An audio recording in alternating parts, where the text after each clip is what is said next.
Welcome to Mental Health Monday. My name is Mick Coyle. Coming up on the programme this week. You also become paranoid. I became paranoid around the people that I knew the best, including the people that I was on the show with, including the people that I've since done other shows with. You might be the person that a friend or a loved one comes to and says, I think I need some help. So we need to know where to turn, don't we? And we need to know that those people will be there for you. I will state that anyone can do this. You don't need to be in Coronation Street or one of the hairy bikers, because a lot of people ask me that all the time. I'm just really fortunate to have people of profile supporting it. And I'll be reminding you how you can make connections with mental health organisations within your community. It's Mental Health Monday.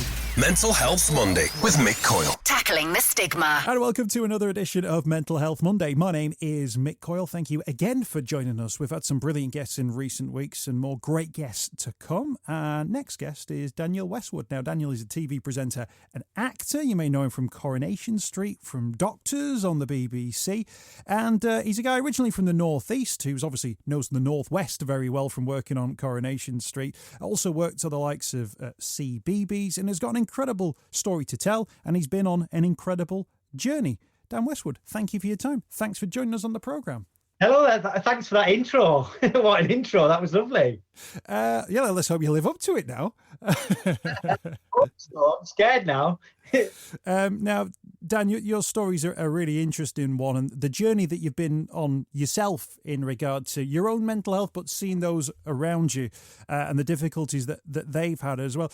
When you were growing up, what did mental health actually mean? Do you know what? I'm going to be completely honest. I probably didn't know a thing about it. I think, like a lot of other people, and this, again, it's my opinion, but I think it was almost like people with mental health almost like stayed away from, as in almost like they were crazy, which some people still have that perception now, which is really sad and unfortunate, obviously, because they obviously don't really know much about it, which mental health, the spectrum is gigantic. You can have a little bit of mental health or sadly suffer really, really, really badly towards the end of like the depression scale. But yeah, I'm thankfully I know a lot more now. When I was little, I don't think it was probably not even talked about either, which I think is another big thing now as well, especially in men. And I've said this before, especially in places like the Northeast, where it is a bit of a gritty society, and in men, like obviously with the working man, the provider type thing. I was going to say, it's a real shame, isn't it, that actually our first experience sometimes of knowing about mental health can come when something either impacts on you directly or someone very close to you, and you suddenly have to become an expert on it because, you know, it can take over your life. Well, yeah, it's like anything. I think really, especially now at these times, I think if we don't know about something, I think it's up to us to engage and research that and look into people's suffering or people's problems, or indeed people's backgrounds, really, obviously at the moment, which I think and I've always prided myself, the more you know, the better you're going to be for that whatever situation. And again, there's a stigma of people not knowing things and hating to ask. I think it becomes more of a problem with people not asking rather than asking and having. I'm one of them in work as well. I've done it all throughout my career in work. If I don't know something, I will ask, because then tomorrow I'm a bit more educated on the day before. And I think it's the same with anything, like I said before, like mental health, race, sexuality. That person will openly tell you, or they'll be like, look, obviously we don't say this specific word, we say this now. And I think it's only a tool that you can use yourself, like, and educate yourself.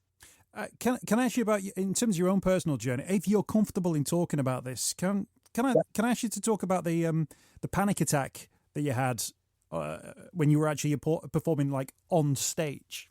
Oh yeah, of course. Yeah, it's quite public knowledge. I've spoke about it, and it was mainly just so I understood it, my friends understood it, and mainly just using my job and the little profile that I have to create awareness. So it was. I had a few on a train, which is later on. Obviously, it's only now seeing a counsellor and stuff, and we've backtracked things and we've spoken again with the knowledge thing. I now know more about panic attacks because I've openly spoke to a counsellor and a therapist. So yeah, it was just I think I've had them recently as well, like at Christmas. The one that you're referring to, I think, was I work a lot on CBeebies, so I've done a lot of their live shows and things like that, which I'm very proud to be a part of. I've got lovely friends with them now. A lot of them will probably listen to this, so big shout out to them. But yeah, I was on it's a couple of years ago now. A few years ago, I was on a tour with them, And I was having, like, I don't know whether you have children yourself or the listeners, if you're a parent, grandparent, uncle, if you've got little ones in your family, CBeebies is life, and it's literally high energetic stuff, especially on stage. So when me as a person, as Daniel, when I wasn't feeling very well, like in intervals or between shows or between venues, I was getting like, and I use this as an example because I've spoke about it before, but I was on stage doing a high energy show, maybe like a party dance or a sing along song with the kids, and then I'd come in to the interval, like many actors do, and it's our time to like relax a bit, have a chat, have a cup of tea, whatever. But I was feeling really sad. I was really upset, and I was crying for no reason. And I remember saying to one of the guys, because a lot of people would come in the dressing room to make sure I was okay, because this was an ongoing thing. We were on I can't remember how. It was about a 5-month tour as well. So you can imagine the pressures of that. And obviously you're around, these people are my friends, but I'm around them every day. So then if I'm quiet, or if I'm having a down day, as some people would call it now, or this, even in personal life, if something's gone wrong in your personal life, these are the people that instantly know straight away, because they know you inside out. Because although they know me on stage as Dan, there's not much of a difference when I'm off stage. But then this time there was, because I was just silent. I didn't want to be around anyone. I locked myself in the dressing room. I just wanted to be there. And I think people started to notice that. And I remember crying to a friend of mine, Just, who works on the show as well, saying, I'm crying, I'm upset, and I don't know why I'm upset. And I was getting, the more I was realising and the more I was ignoring it, which is another key thing, rather than thinking, oh, it's going to pass. I think that manifests a bit more, and it builds up, and then your breathing starts. On stage, I was fine. You wouldn't have known the difference. But it was only when, I think it's that Doctor Theatre, when you come off stage and you switch off and you're back into your normal self, the same as you are on a soap set or whatever, or a film set. Once you're back to you, then your problems kick in, aside from the show. So it was just a build-up of that, really. And then I decided I needed some help, because then one thing that people will know about me is, obviously you lovely said at the beginning about my career. I'm very blessed to have a really nice career, and I've gone on to do a lot of things. I'm not stopping yet, which is, a lot of people see it, and this is another anxiety thing that I've touched upon recently. A lot of people see me as like, they look up and they go, oh, I wish I could have done this in your career. It's a really fascinating thing that I'm working with a counsellor and therapist, but that's a good thing. But yes, it was affecting my work, which I love, and my career, which I'm sure yourself, once you love something, it's not a job. Do you know what I mean? It's especially with the CBeebies stuff. It's so fun to do. I've got some lovely friends out of it. We are the best of friends, like we sing on stage in the song Best of Friends. We are the best of friends off stage as well, which is, it sounds really cheesy and annoying to parents and stuff, but it's great. And we're all very good friends off camera and off stage and stuff. So they're with the people that really helped me, obviously, get through this. Another side of that, which I will talk about it as well, because we can publicly talk about this. It's not my story, but a friend of mine, Sophie, which listeners at home will probably remember her from Love Island. She was a friend of mine and a friend of the some of my friends and stuff in a close-knit group. She sadly took her own life after being on that. So that was another wake-up call for me as well, because she was on a show which, obviously, again, like any show, like Coronation Street and stuff, you get a lot of attention and stuff like that, which to me, it's just seen as a normal job. But I understand it's a thing. We're in people's living room 5 nights, well, maybe not as much at the moment. So it's seen as this pressure thing, but then with that comes trolling and a bad side of social media, which I'll say allegedly, because Sophie's obviously not here to argue this, but I know she suffered a lot from trolling, which I have had a little bit in the past. And another thing with anxiety becomes, you also become paranoid. I became paranoid around the people that I knew the best, including the people that I was on the show with, including the people that I've since done other shows with. Do you know what I mean? And even I had a panic attack in a studio, a TV studio as well, which now, thinking back, again, going back to me asking questions about work, I would have, if I was filming that this week and I had a panic attack, I would have asked to stop the filming and maybe got a glass of water or a breath of fresh air. Can I ask you about that in terms of the environment you found yourself in? If we talk about your own experience, it's so crucial, isn't it? Because anyone can have these experiences, but those experiences can take place in many different types of environment. And I guess, although the CBeebies family, you talked about, you had people around you at the time who could be there for you, but then there'll be plenty of people as well who will have those experiences, but not feel like they're part of a community or a family to help them out. So, you know, I'm not saying in any way, shape or form that, you know, you were lucky to have that environment, but, you know, we're at the behest of those environments at any point, you know, and if you can be terribly unlucky to not have an environment around you, I imagine that a moment of panic or anxiety could actually play itself out in much darker ways down the line if you don't have that support network. And that might come from a family, it might come from a work environment or a TV set or a TV studio, whatever that environment might be. Yeah, of course. And I am very lucky. There've been times where, like I mentioned, it happened in a TV studio where I didn't acknowledge it and I just got on with the filming. I was interviewing a really famous actress, which now she knows. I've spoken to her about it. The irony is she's now involved in the campaign, but she didn't know any different. But inside my head and my heart was, you know yourself when you're working and stuff, you're in a work mode. You obviously have to speak. We're going against, although it was, I can't remember whether we were filming it live or not, or was it pre-record? Anyway, but you're going against time, so you've got a job to do. There was another guest waiting to come on. Obviously, it's when you're filming, it's time. So there's a lot of pressure on that. And that was a time where I didn't obviously rely on the people around me, and I kind of just ignored it and shut it away, which now I'm thinking I wouldn't advise anyone to do that, and not necessarily in a TV studio or wherever you are. I've had them on trains and stuff. You can maybe carry a bottle of water with you, or maybe go and have a walk up the train, obviously, because you can't get off on a train unless it's your stop.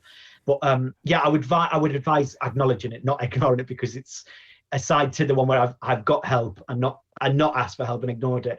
The asking for help was so much better, and it's a better outcome for yourself and your mind, really, because you can in turn create the panic attack into something bigger, like you said. But if you're on your own, I think there's loads of lovely things, like things available as apps to help you with stuff like that. Obviously, there's like you can call lots of people like that. There's Mind and people like the Samaritans, which they'll help with little things like panic attacks. Because I think a lot of people think panic attacks are just a minor thing. You're getting stressed because maybe you've had a stressful day, but it is a clinical thing. Like I've had a lot of friends. Literally, I've done it myself. I've been to the hospital before as well, but I've had a couple of friends, two of my best friends, that have actually phoned ambulances with chest pains on their left-hand side, thinking they're having a heart attack, which in turn is a panic attack. But it's also, when you get to the hospital, it's just as important to make that trip to the hospital. Well, absolutely. And I think as much as anything, the campaign that you're working on now represents the support that you're trying to offer for those friends, and about how we can all try and be that support. One of the themes that often comes up on the programme, I always say, Dan, that, you know, it might not be you who needs to make contact with organisations like Mind or the Mental Health Foundation or Chasing the Stigma, the Hub of Hope, and those sort of connections, but you might be the person that a friend or a loved one comes to and says, I think I need some help. So we need to know where to turn, don't we? And we need to know that those people will be there for you, which is why Here For You might be a real answer for people. Hashtag Here 4 You. There's a Facebook page for this one as well. There's the hashtag which you can use. And Dan's Instagram's got loads of information. I'll give you the directions to that in a few moments' time. Here For You. What was the thinking when you thought of the actual hashtag there? What did you want to get to come through from Here For You? It kind of does what it says on the tin, just telling people that it was literally the next step after I'd obviously suffered panic attacks, and I'd had we can say a little breakdown, an emotional breakdown on tour, and obviously after Sophie. It was mainly I just wanted to put something nice back onto social media and see how the hashtag is a quick way of spreading something, whether it's good or bad. We see it now, do you know what I mean? Obviously, it's good for good things. It can also be seen as really a bad tool, the internet. Obviously, we're on the internet now, so it's a really good way of doing it. Do you know what I mean? There is good things about it, but speaking to other people about it, there's a lot of pressures within social media, especially Instagram. So I wanted to put a good message onto it.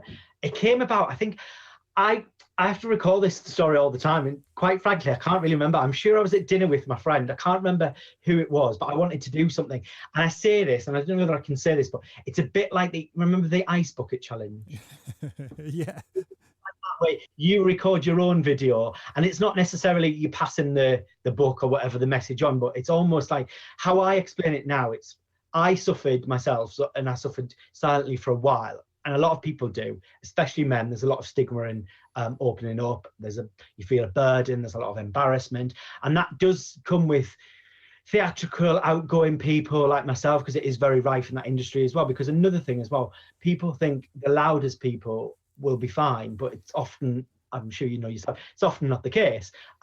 So it was kind of a thing we set up, and it's mainly just a video that you record yourself. And I will state that anyone can do this. You don't need to be in Coronation Street or one of the hairy bikers, because a lot of people ask me that all the time. I'm just really fortunate to have like people of profile supporting it, which again, you know yourself, spreads like wildfire, obviously. So you just record a clip just to say, I'm always going to be here for my friends, my family, anyone suffering, even people that don't know me, if that work colleague at work that I just see, and maybe in the canteen, anyone really. So then that video is put out there, and then say if I did one and then you saw it at home, it'd be like, oh well, Dan's there, I can maybe pick up the phone for him. So it's almost giving that the olive branch out, or opening the conversation up with a video. And it's just it's a really quick way of doing it, which in the first, I was very lucky.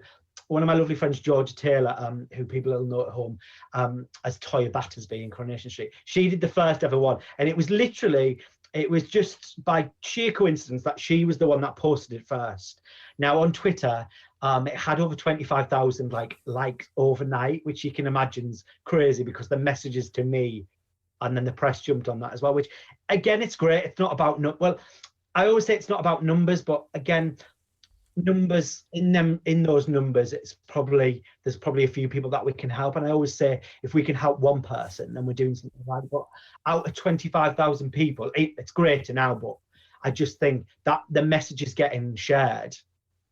Absolutely. And I think those, we can talk down the numbers or we can dismiss the numbers, but those numbers are individual people who saw something. Now, they may have looked at it for a second or 2 seconds or 10 seconds and thought nothing more of it and never consider it again.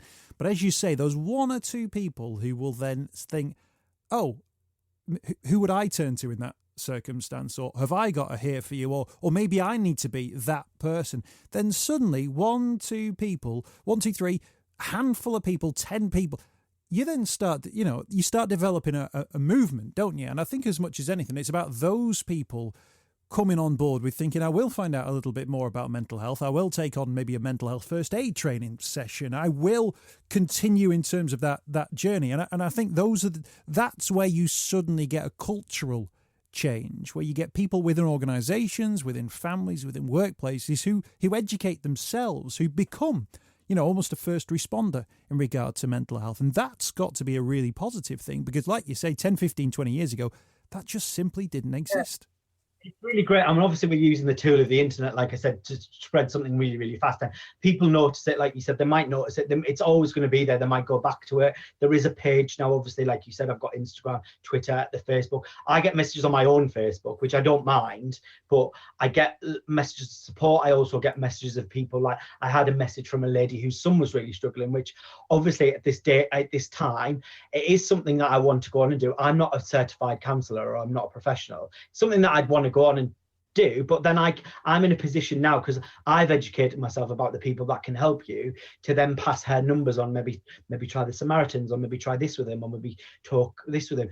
Maybe show him some of the videos from the page, because I think it's great. There's loads of people involved. We've got everyday people involved. We've got people. I am very lucky in my job that I've got a lot of people that can help, or I can call upon people. But I think especially with children, if they see someone from their favourite TV show, or someone that they've just watched on Coronation Street or Emmerdale or whatever, or Love Island that night, and then they see them opening up just to say, look guys, I'm here for it, almost feels kind of like personal to them. And then if they're struggling themselves, it's almost thinking, well, so-and-so from Love Island said it's okay to speak out, and I kind of think they're really cool because I like them on Love Island. So maybe I'll go and have a conversation with my mom now, or my sister, and say, look, I'm not feeling very well. I've got headaches. So it's loads of different ways how to open that conversation, and targeting the different genres of people, if you get an age demographic and things like that. Absolutely. But if you think back, to back in the day, if you or I were watching Coronation Street, Kevin Webster was going through his divorce with Sally, and at the end of the episode, they went, oh, by the way, if you're really suffering as a result of maybe a marriage breakdown, you're feeling depressed, if then Kevin Webster then says you can reach these organisations, that would have made a huge difference for many different people. Instead, it became this thing where occasionally there'd be a write-up in one of the Sunday newspapers maybe about how this storyline had affected their life. Whereas, as you say, now there's a generation growing up watching a Love Island or a Coronation Street or an ITV2 show or whatever, E4, whatever it's on. Hollyoaks, another good example, whereby suddenly off the back of it, they suddenly go, oh, yeah, this is actually a thing on the TV, but it's also a real life thing. And here's where I can make that connection. And that's definitely a new thing. And that's definitely something that generationally young people are growing up with now in a way that I never grew up with the TV looking like that. I think it mainly because I think it's at the forefront of our lives as well. It's in media, it's in everything, it's in papers. Obviously, we've got social media now. Obviously, I've mentioned Corrie far too much, but there are lovely soaps there as well. Like that, I watch a lot of them, and they do not just mental health, but they tackle a lot of the spectrum and like bipolar and things like that, addiction, everything like that. The soaps are really, really, really good for that. As are drama things. Obviously, we've got a thing ITV at the moment, like obviously to get people talking, which I think is a really great thing. Another thing as well that people think, like people from the TV or people like Ant McPartlin, for instance, I'll just put that on my head, that people like that don't struggle because they've got the so perfect life that people on Instagram look at, like, oh, he's a millionaire, he's on TV, he's got this, that, and that. And it's almost a thing of like, what have you got to be unhappy about, or what? Which is another thing I'm trying to like kind of break down in schools as well, because it does. It's not, it doesn't, it's like cancer. It is like a cancer thing. It's not going to be picky mental health who it attacks and chooses to live in their head, so to speak. Well, can I ask you about that growing up in the Northeast, which, you know, an area I know well, and I know that it's a working class area with people who sort of try and talk as you know, as straightforwardly as possible. But at the same time, you'll be known from being on TV. So there'll be this sense, I imagine, from some that you've sort of transcended, you know, your northeastern roots, because you're now, you know, Mr. Big Time with the glitz and glamour of TV work. But you are from that background. You're a product of that background as well. A background which often comes with we're a working class. You mentioned the men, the issue. You either go to football at the weekend, you talk in a certain way, you act in a certain way, you man up. And actually, you're flying in the face of all of those things by saying, well, you know, this is my experience. I'm being honest. I'm from the same place as you. And although my life has gone in a different direction, I can offer a sense of perspective on where we should be at, not just as the Northeast, but as the whole of the country. I think in general, it's just speaking out, isn't it? Regardless of it. I know it's hard, and I am from the Northeast. I'm very proud. I'm actually sat in the Northeast right now in lockdown, so I have to be very careful. Well, I'm going to be saying nice things. I'm proud to be from here. When I'm not here, obviously obviously the world's gone a bit crazy at the moment, so I'm safe here in lockdown. But I normally live in Manchester, which I love as well, which is another northern town, which is not maybe necessarily the same, but it's got a lot of mentalities. I know it's a city as well, and obviously Newcastle's the same as well, but it is that working background. And obviously going back again with the counsellor, obviously you backtrack on your past and I've always wanted to do this for a living. I grew up going to a normal secondary school before I went to stage school. I had really good friends. I was in a really good, what you'd call lad group of popular friends. I never thankfully got any stick at school. I was also close friends with another guy who was from my area of town, who then went on to be Billy Elliot and had a really successful movie career, which again at the time it wasn't any different for me because he was my friend and that's what I was used to. It was literally, we went from secondary school, my mum and my grandma took me and my sister flying the flag, still now here in Hartlepool, and it's literally, and I think I was always at that mindset of like, and my mum, God love her, has got that mentality of if you want to do something, you can do it, but you'll obviously have to work hard. And also, if you're from a little town like this, and there's no disregard to the town, because there's a lot of famous people like from the town that have, like Wayne Sleep and people like that have come from the Northeast and the town before me. So it is done, and it was never a fame thing. It's mainly just a success thing, and I enjoy it. And I love presenting, I love radio, and I love being on the stage. And it's just one of them things, and I'm very lucky to get to do it now, do you know what I mean, professionally.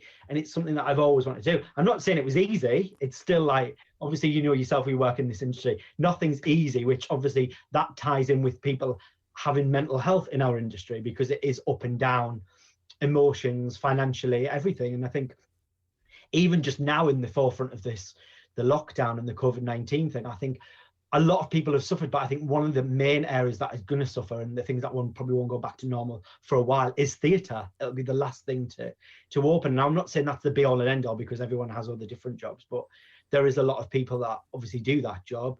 And I'm not just talking about the people on stage, the marketing, behind the scenes, everything like that. It's almost like fell flat, and it's been switched off for now. Telly's coming back to normal, and radio and things like that. But I think But in terms of the Northeast, I've had a lot, even with this campaign, I've had a lot of backing from the Northeast, which I think is great. I think another thing that obviously sometimes we don't understand things. I think I have a lot of friends who do what I would say normal jobs or muggle jobs, as I call them. But that's not offensive to them. They know I say that anyway. But I love that as well. But I also have a lot of theatrical friends, do you know what I mean? And people in my industry. But I think I've always had support. Like I've got back in touch with the guy recently that I went to school with who just congratulated me about the campaign and stuff like that. Now, this is a really popular guy at school that I obviously was friends with. I stupidly said on the radio show that I fancied him, which obviously, you know yourself, when you say stuff on the radio, you have to be careful because you don't know who's listening. But that in turns brought us back together, and he's from the town. He works away on an oil rig. But I think that's just a really classic example of someone who I looked up to school as being the really good-looking, popular boy I would never be friends with out of school, which I've said that to him. But now we've struck up a bond over mental health, of all things, just to show support. And he's a guy, and he was like, look, I'm really proud of what you're doing. So I think in general, really, I've got a lot of friends here still in Newcastle and things like that. So I think I think we're getting there. We are getting there. It's things like radio and TV and the papers and press have been really, really good with the campaign. So it's just getting it out there in all different forums for people to see and read. Hashtag Here For You. There's a Here For You Facebook page. Also, just follow that hashtag with the number 4, that is, and the letter U. On Insta, it's Westwood Dan. That's at Westwood Dan if you want to find Dan on Instagram there. But use that hashtag across Twitter. You can post your own videos as well. You're an ambassador for Mine now. You got a schools tour, which I guess has been curtailed somewhat by lockdown and so on and so forth. Presumably that's going to be hopefully up and running again come reopening of schools, whenever that might be, Dan. Yeah, I'm going back onto that. It's been prepped. I've done a few, what I would say practice goes. Obviously, it's what I didn't actually plan was how nerve-wracking it is to speak in a school assembly when you actually work in theatre and stuff like that, or radio and TV, because your audience is school kids, which is probably one of the hardest audiences to A, gain attention, and B, please. So yeah, that's going to be picked up soon. And then we've got a podcast coming out as well, which is fab. It's just different avenues to target, obviously, people, unopen people's conversation to get the stigma kind of like erased, really. But I wanted to target schools, obviously, because they're obviously the next generation. And there is, like I said before, there is a lot of pressure in schools with Instagram and social media and things like that. So we wanted to go in and talk to them direct to maybe look at it a different way. And I think because there'll be kids obviously suffering right now, especially in lockdown and in school assemblies with anxiety. But I think obviously they're not as equipped as adults. And even myself, I wasn't this educated on a year ago. So I think the more you can learn, the better, really. So absolutely. Well, we're all absolutely on a journey with this one as well. Dan, thank you so much for your time today. Really appreciate you joining us on Mental Health Monday. Best of luck with the campaign and where it goes to next. As I say, people can find that through Facebook. I'll put links on my social media at Mr. Mick Coyle. You can also find me on Facebook as well. And Dan, I'm sure we'll speak again. Good luck with everything, the podcast, the schools tour, and everything in between. 100%. Thank you so much for having me on. I hope you've enjoyed this week's podcast. Thanks for checking out Mental Health Monday. My name is Mick Coyle. You can find me on Twitter at Mr. Mick Coyle. You can also find me, Mick Coyle, on Facebook as well. Don't forget, if you want to speak to somebody about your mental health, you can do so. The Samaritans, free to call on 116 123. You can find mental health services where you are. Just look for the Hub of Hope. Type in your postcode. It'll find those mental health services close to you. And for support in a crisis, you can text SHOUT to 85258. That's if you're experiencing a personal crisis, you're unable to cope and need support. SHOUT to 85258. That's a text line. Do get involved in those services. In an absolute emergency, always remember the number to call is 999. Thanks for downloading the podcast this week. We'll be back next week with more Mental Health Monday.